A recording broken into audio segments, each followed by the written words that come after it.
Welcome back. You're watching the news on Headlines now. Well, according to PTI reports, DMK President M. Karunanidhi who launched his party's poll campaign on the 23rd of March from his home turf, will start his next round of campaigning from the 30th of March and round it off at his constituency Thiruvarur on the 11th of April. According to his campaign schedule released by the DMK headquarters, the 87-year-old leader will tour various cities, including Madurai, Coimbatore and Chennai. He will visit neighbouring Puducherry on the 9th of April as well. Well, the ghost of the 2G scam is continuing to haunt the ruling DMK wherever it goes. The dotted lines have spread far and wide with an effect on almost all sections. Now, popular social activist Traffic Ramaswamy is going to contest against Chief Minister Karunanidhi. He says he wants to explain the 2G spectrum scam and highlight the issue of corruption in this rural constituency. His public interest litigations have been a nightmare for rulers in Tamil Nadu. This social activist, Traffic Ramaswamy, is now taking on Chief Minister Karunanidhi politically as an independent candidate. His agenda to explain the 2G spectrum scam to rural voters. I am going to expose this matter mainly in my election campaign. The DMK says this is just a publicity stunt, and that the activist may not even retain his deposit.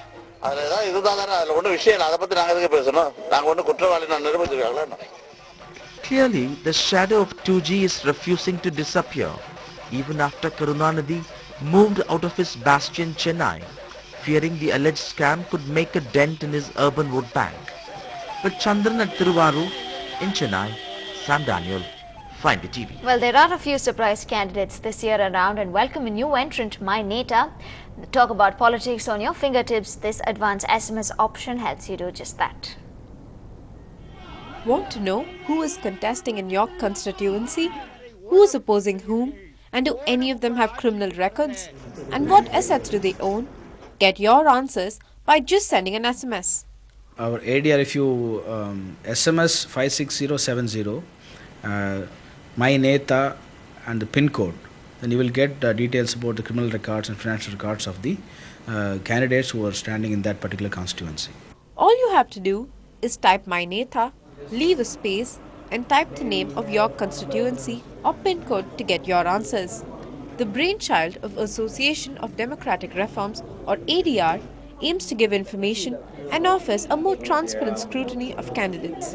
Yeah, I think definitely for the people who are neutral, or at least don't go by the parties and by the way their friends or some influential people tell them. So if you know the criminal records, the things which they did, yeah, you can figure it out who is good for the post and also. I think it's really good.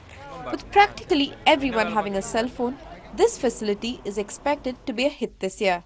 But the jury is still out on whether voters will go beyond the habit of looking at party symbols and casting their votes. In Chennai, Pratiksha Ramkumar for Ndtv-Hindu.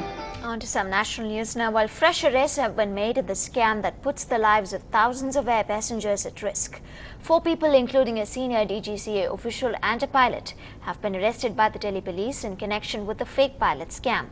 The arrested DGCA official has been identified as Pradeep Kumar, who was assistant director in charge of licensing till January.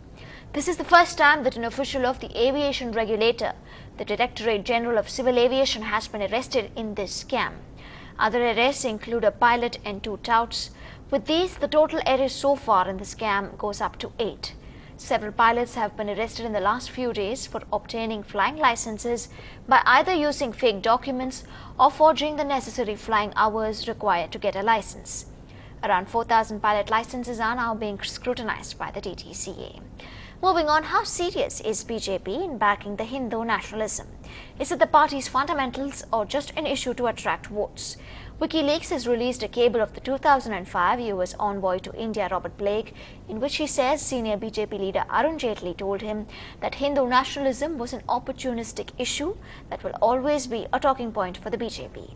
But Jaitley issued a statement a while ago denying the claim. Jaitley says, and I quote, "The cable reflects my views on cross-border terrorism, illegal infiltration from Bangladesh and the unfair denial of US visa to the Gujarat Chief Minister."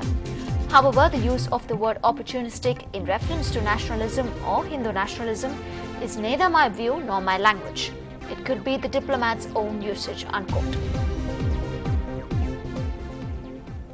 अवसरवादिता जो शब्द है ये जेटली जी का नहीं है, यही हमने खुलासा भी किया है। आपकी नजर में हिंदू राष्ट्रवाद क्या है ये बताइए। हिंदू राष्ट्रवाद तो वही है जो उच्चतम न्यायालय ने उसको परिभाषित किया है।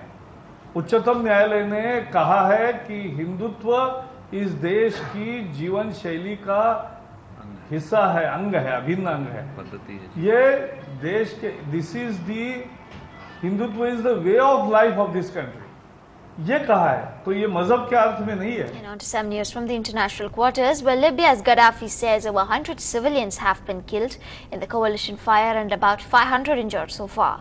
But United States, however, says that no civilians have been killed. Libyan officials took foreign journalists to a house perpetually hit by coalition missiles during a raid on Wednesday night as proof that civilians are becoming victims of the coalition bombing against Gaddafi's forces. US and British officials insist that civilians have been spared and retort that the Libyan leader has engineered his own atrocities. And moving on to news from Japan, well, its nuclear crisis after the devastating earthquake and tsunami seems far from over. Officials say the levels of radioactive iodine in the sea near the Fukushima nuclear plant are over 1,000 times higher than the safe limit. It is feared the radiation could be seeping into groundwater from one of the reactors, so fresh water will now be used to cool the damaged reactors rather than seawater. The Japanese Prime Minister says the situation was very unpredictable. This is Headlines Now on Ndtv-Hindu. Coming up, the world switches off to darkness as we speak to bring Earth Hour to light.